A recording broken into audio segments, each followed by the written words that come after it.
Hello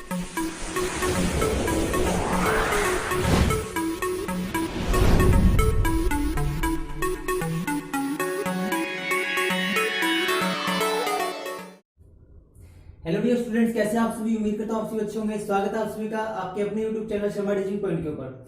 जैसा कि आप जानते हैं, आपके लिए daily regular online courses start है, जिसके अंदर हम डिस्कस कर रहे हैं इंटीग्रेशन के बारे में। इंटीग्रेशन के जो बेसिक्स थे उसके बारे में हमने ऑलरेडी डिस्कस कर लिया था। उसके अलावा integration by part, integration by fractions, उसके अंदर हमने डिस्कस कर लिए थे। इंटीग्रेशन के फॉर्मूलाज हमने डिस्कस कर लिए थे। आज का जो टॉपिक है वो काफी इंपॉर्टेंट होने वाला है। और आज का टॉपिक क्या है? आज का टॉपिक है कॉन्स्टेंट्स ऑफ इंटीग्रेशन। ठीक है, यानी कि आप इसको ऐसे पढ़ सकते हैं कि आज हम सीखेंगे, आज हम क्या सीखेंगे? आज हम सीखेंगे how to find constants of integration.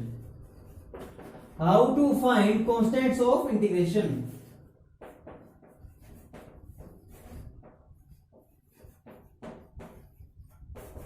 ठीक है, यानी कि जो इंटीग्रेशन का कांस्टेंट होता है उसको हम लोग कैसे फाइंड आउट करते हैं, इसके बारे में हम आज की वीडियो के अंदर ब्रीफली डिस्कस करेंगे। ठीक है, उससे पहले मैं आपको थोड़ा सा रिवाइज करा दूं।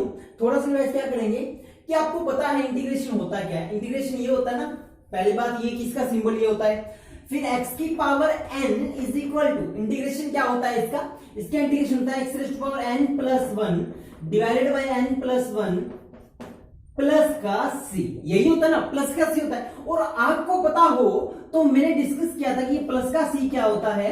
प्लस का c होता है आपका इंटीग्रेशन कांस्टेंट। मैं इसको IC से डोनेट करूंगा, IC से डिनोट करूंगा इसको। प्लस का c क्या होता है? इंटीग्रेशन कांस्टेंट होता है। इस बात को आपको याद रखना है। ठीक है, अब जैसे मान लो फॉर एग्जांपल ऐसे क्वेश्चन आ जाए, x की पावर 6 है इंटू में dx है। इसका आप इंटीग्रेशन करोगे, क्या करोगे? x की पावर 7 डिवाइडेड बाय 7 और प्लस का c। अब आज का जो हमारा टॉपिक है ना वो ये है कि ये जो c होता है, यानी कि इंटीग्रेशन कांस्टेंट जो होता है उसकी वैल्यू को फाइंड आउट करना। यानी कि जो c होता है उसकी वैल्यू को फाइंड आउट करना, उसकी वैल्यू को फाइंड आउट करना, उसकी वैल्यूज को फाइंड आउट करना। यही है हमारे आज की इस वीडियो का टॉपिक। ठीक है, तो टॉपिक का नाम क्या है? टॉपिक का नाम है constant of integration. Constants of integration को हम फाइंड आउट करने जा रहे हैं। और ये जो है ये प्लस के c से डोनेट किए जाते हैं। याद रखिएगा, किससे डोनेट किए जाते हैं? डिनोट किए जाते हैं, प्लस के c से डिनोट किए जाते हैं। और ये एक फंक्शन के साथ जुड़े हुए होते हैं। किसके साथ जुड़े होते हैं भाई? फंक्शन के साथ। कैसे फंक्शन के साथ? जैसे ये है, ये क्या है? एक फंक्शन है, इंटीग्रेटिंग फंक्शन है, इसके साथ ये जुड़ा हुआ है प्लस का c। ठीक है, प्लस का c जुड़ा हुआ है ना, तो ये क्या है? एक फंक्शन के साथ जुड़े हुए होते हैं। तो यही बात आपको याद रखनी है। अब हमें इसको डिस्कस करना है। पहले हमने इतने पार्ट को डिस्कस किया था, अब आज की वीडियो में ओनली हमें इसको डिस्कस करना है और इसकी एक यूनिक वैल्यू फाइंड आउट करनी है। यूनिक वैल्यू बोले तो जैसे 6, 5, 4, 3, 2, 1 एंड सो, मतलब कितनी भी यूनिक वैल्यू है वो हमें फाइंड आउट करनी है। किसकी? इस प्लस c की। ठीक है, अब देखो स्टार्ट करते हैं। तो स्टार्ट करते हैं कॉन्स्टेंट्स ऑफ इंटीग्रेशन। ठीक है, उससे पहले वीडियो को लाइक कर दें और कॉपी और पेन साथ में लेके बैठे, ताकि जो मैं आपको बता रहा हूं आप साथ के साथ नोट करते रहे और उसे पढ़ते रहे। ठीक है, मैं आपको बता दूं, कोई भी वीडियो हो मैथमेटिक्स की या फिजिक्स की या किसी सब्जेक्ट की, उसको देखने से पहले आप कॉपी और पेन अपने हाथ में लेके बैठिए, ताकि आपका माइंड वहीं पे कॉन्सेंट्रेट रहे। ठीक है, तो चलिए स्टार्ट करते हैं।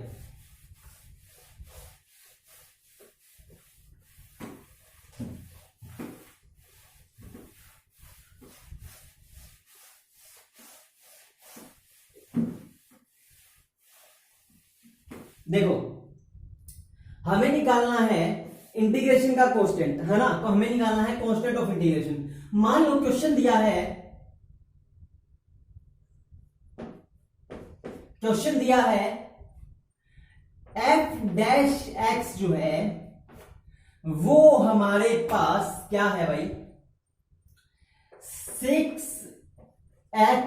प्लस 4 है। ठीक है, और हमें इसने कहा है कि इंटीग्रेट करो इसको करो आप इंटीग्रेट। ठीक है, इसको आप इंटीग्रेट करो। ठीक है, इंटीग्रेट को सोल्व करो और आपको वैल्यू निकालनी है, वैल्यू ऑफ IC। बोले तो C की आपको वैल्यू निकालनी है। C क्या है? यहां पे सी है आईसी, आईसी बोले तो इंटीग्रेशन कांस्टेंट, ठीक है। अब देखो आपको क्या करना है, जो डेरिवेटिव आपको दे रखा है ना, इसका आपको इंटीग्रेशन करना है। इंटीग्रेशन क्या होता है, ऐसे आप रखोगे F dash x D x, हम इसका इंटीग्रेशन करने जा रहे हैं। तो इंटीग्रेशन क्या होगा माय डियर फ्रेंड्स, ये देखो 6x प्लस 4 का इंटीग्रेशन करेंगे हम। क्या करेंगे भाई, 6x प्लस 4 का इंटीग्रेशन करेंगे। अब एक बात देखो, इसका इंटीग्रेशन मल्टीप्लाई dx है ना, अब एक काम करो, अब इंटीग्रेट करो तो इसका आ जाएगा 6x² डिवाइड बाय 2 प्लस का 4x प्लस का c। हाँ अब आप कहोगे कि ये x कहां से आया, मैं आपको बताता हूं, क्योंकि इसके साथ ये dx है ना, dx दिखाई दे रहा है आपको, dx दिखाई दे रहा है ना, तो डेरिवेटिव dx का इंटीग्रेशन आप जब करोगे तो x ही तो होगा, तो dx का क्या होगा 4x प्लस का c। ये बात समझ में आई। याद रखिएगा जब भी ऐसा स्टेटमेंट हो, यहां पे कांस्टेंट के साथ x आएगा ही आएगा, यहां पे y है तो यहां पे y आएगा, ठीक है। और इसका इंटीग्रेशन क्या होगा 6x² 2 प्लस 4x प्लस का c। और इसने कंडीशन दी है, इसने कंडीशन दी है कि function of 1 is equal to 2, ऐसी कंडीशन दे दे कि when f'1 is equal to 2 है, तो आपको इस c की वैल्यू फाइंड आउट करनी है, ठीक है। तो आप कैसे करोगे, ये देखो कट हो गया, 2 1 जा 2 2 3 जा 6, तो इसका फाइनल आंसर क्या है भाई 3x² plus 4x plus c, ठीक है। यहां तक आपको समझ में आया, इसको फटाफट नोट कर लो, इसके बाद आगे मैं कंटिन्यू करता हूं। ये स्टेटमेंट नोट कर लो और ये आंसर नोट कर लो, उसके बाद मैं आपको कंटिन्यू बताता हूं आगे क्या है। कर लिया होगा आई थिंक आपने नोट। अब आगे चलते हैं। देखो इतना मैं आपको इतना रब कर देता हूं, ठीक है, इतना रब कर देते हैं, फिर आगे देखते हैं।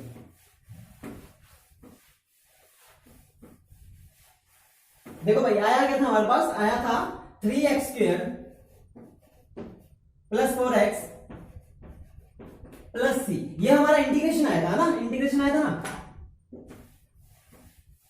अब एक बात देखो आप कि इसने बोला है f'1 is equal to 2, f'1 किसके इक्वल है, 2 के इक्वल है। तो आप इसको क्या करो, सॉर्ट आउट करो। कैसे, f डैश x इसके इक्वल था तो ये इंटीग्रेट करके ये आया। अब आप क्या करो, ऐसे लिखो इसको, f'1 is equal to 3 of 1 का स्क्वायर प्लस 4 ऑफ 1 प्लस का c। क्यों, क्योंकि f डैश x था, तो इसका मतलब क्या है कि x की वैल्यू क्या है 1 है, ठीक है। अब देखो ये क्या कह रहा है, f'1 किसके इक्वल है, 2 के इक्वल है, तो इक्वल टू लिखो 2 इज इक्वल टू 3 इंटू 1 का स्क्वायर क्या होता है भाई 1 होता है, प्लस 4 मल्टीप्लाई 1 4 प्लस का c। हमें निकालनी किसकी वैल्यू है, c की वैल्यू निकालनी है, सामने दिख रहा है निकली पड़ी है, एलिमिनेट कर दो, सब्स्टिट्यूट कर दो। देखो दोबारा मैं आपको बताता हूं, इंटीग्रेट कर दिया आपने, इंटीग्रेट करने के बाद में आपको क्या करना है, जो वैल्यू यहां पे दी हुई है उसको उसकी फॉर्म में लिखो। अगर यहां पे f'2 इज इक्वल टू 2 देता तो 2 का मतलब क्या हुआ, f' की जगह 2 आ रहा है ना, मतलब इसको हटा के 2 3 4 1 कुछ भी दे सकते हैं यहाँ पे, ठीक है। तो वो x की वैल्यू है, किसकी वैल्यू है, वो x की वैल्यू है, ठीक है। ये बात आपको याद रखनी है। तो x की वैल्यू इतनी है, तो f'1 is equal to this, क्योंकि यहाँ पे x था तो इंटीग्रेशन नहीं आया था, तो हमने इसको सोल्व कर दिया, ठीक है। अब आपको क्या करना है, अब आपको इसको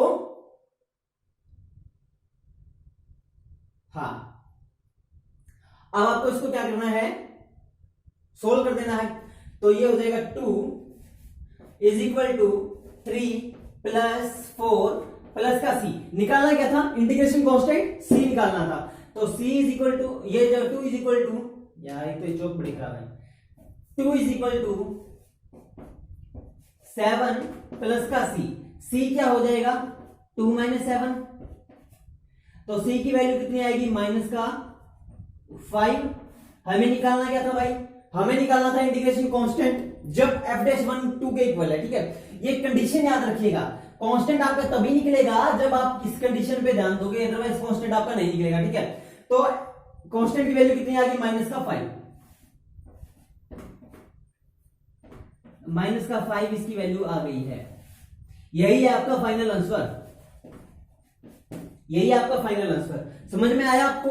इसी तरह से हम फाइंड आउट करते हैं इंटीग्रेशन कांस्टेंट को, इंटीग्रेशन कांस्टेंट को, ठीक है। दोबारा से फिर देखिए, मैं आपको एक बार फिर से रिवाइज करा देता हूं। f' दिया हुआ था, उसको हमने इंटीग्रेट किया, इंटीग्रेट करने के बाद हमारे पास ये आंसर आया, ये आंसर आने के बाद हमारे पास ये 3x² plus 4x plus c आया। अब इसने दिया है condition F dash one is equal to 2, तो F dash one is equal to this किया, वैल्यूज रख दी। एफ डैश वन की वैल्यू 2 थी, इसको हमने एलिमिनेट किया तो 3 1 का स्क्वायर 1 हो गया, 3 1 जा 3 प्लस 4 1 जा 4 प्लस सी 3 प्लस 4 7 होते हैं, 7 उधर जाएगा माइनस में हो जाएगा, तो 2 minus 7 is equal to minus का 5 इसका आंसर आ जाएगा। एंड ये माइनस का 5 जो है वो आपका क्या है, इंटीग्रेशन कांस्टेंट की वैल्यू है। ठीक है, क्या है वो इंटीग्रेशन कांस्टेंट की वैल्यू है, ये बात आप याद रखिए। ये था आपका क्वेश्चन, बिल्कुल इजी सा क्वेश्चन है, वेरी सिंपल क्वेश्चन है। ठीक है, इसमें कोई मंत्र नहीं पढ़ना आपको, बिल्कुल आसान सा क्वेश्चन है। ठीक है, समझ में आ गया? समझ में आ गया तो एक क्वेश्चन और करते हैं। ठीक है, बढ़िया सा।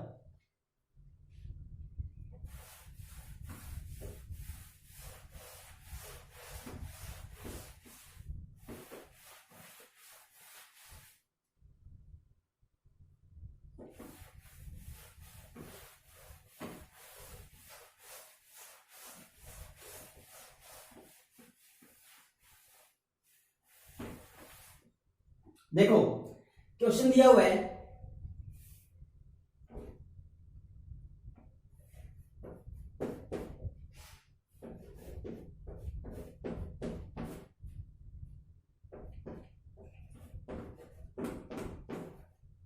ठीक है, आपको सी यानी कि इंटीग्रेशन कांस्टेंट फाइंड आउट करना है।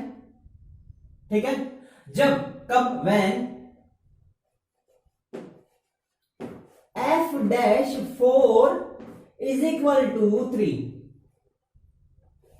कब करना है आपको ये क्वेश्चन फाइंड आउट? पहले आपको इंटीग्रेशन कांस्टेंट फाइंड आउट करना है। कब उसने कंडीशन दी है, कब करना है? जब F dash 4 is equal to 3 के इक्वल होता है, तब करना है आपको। ठीक है, कैसे करोगे इसको? इंटीग्रेट करो, कैसे लिखोगे? Integration of F dash X is equal to, ये हो जाएगा 9x स्क्वायर बाई 2 प्लस वो हो जाएगा 6x प्लस सी। इतनी बात आपको समझ में आई? ठीक है, उसके बाद में देखो, उसके बाद में आप चाहो तो इसको सीधा 9/2 लिख सकते हो, अदरवाइज आप इसको कट भी कर सकते हो, 4.5 पे कट कर लो, वो बेटर रहेगा।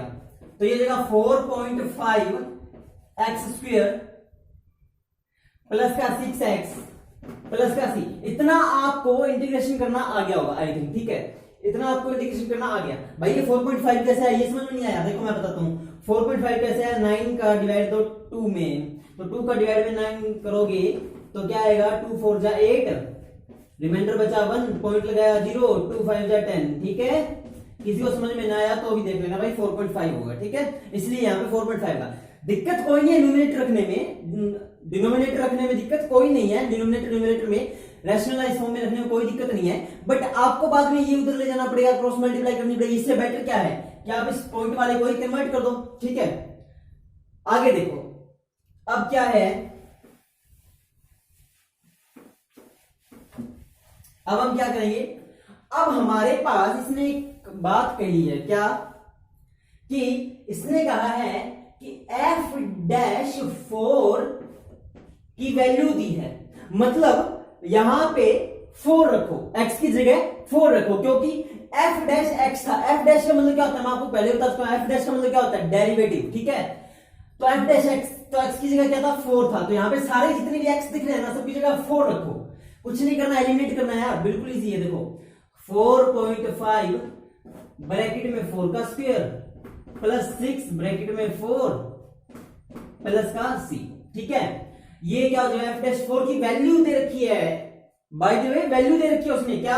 3 is equal to 4.5 multiply by 16, यही तो हुआ, 4 का स्क्वायर 16 हो गया, प्लस 6 4 24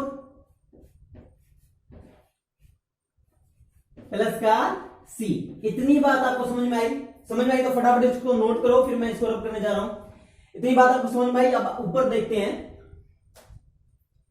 ये मैं सारा रब कर देता हूं, क्योंकि उसकी स्टेटमेंट तो आपने उतार ली होगी, इसीलिए मैं आपको कहता हूं कि मैं रब कर देता हूं, तो आप अपनी नोटबुक में नोट करके रखिए स्टेटमेंट, ताकि आपको कोई कंफ्यूजन ना हो। मुझे तो स्टेटमेंट याद है कि मैंने क्या पढ़ाया है, बट आपको याद नहीं रहती। ठीक है, आपको याद नहीं रहती।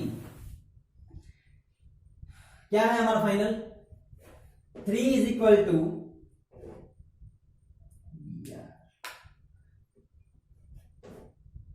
4.5 5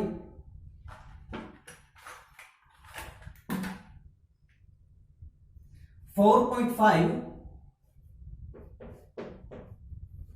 मल्टीप्लाई 16 प्लस का 24 प्लस का सी, यही है ना। अब आप क्या करो, इसको मल्टीप्लाई कर दो, ये 3 रहेगा, इसको मल्टीप्लाई करो 16.5 है, ठीक है, तो ये हो जाएगा 80 और इसको आप मल्टीप्लाई कर दो कैसे, 4.5 इंटू 16,